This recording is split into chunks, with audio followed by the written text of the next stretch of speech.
believe. What do you mean when you say fewer rules, more results? And would you elaborate on this vision of the 21st century government you were talking about?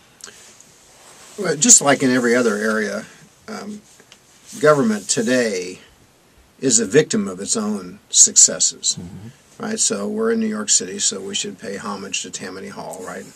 You know, corruption and cronyism and kickbacks and hiring your cousins and giving contracts to your friends. So I say, well, we can't do that. That's bad. That's really bad.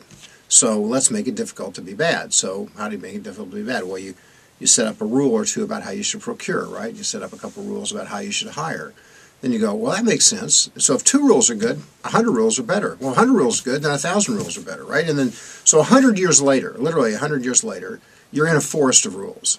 And the way you have made government more honest, and the way you have stopped the abuse of discretion, is by stopping the use of discretion. So if you don't have any discretion to use, you can't often abuse it, but nor can you actually solve a problem. This is what gives credence to red tape, right? You have a problem, I don't care. I have a rule, right? And so I can solve your problem, but that would cause me to violate my rules, right? So the question then becomes, can you change the way we operate to inject more discretion in the system and still hold people accountable?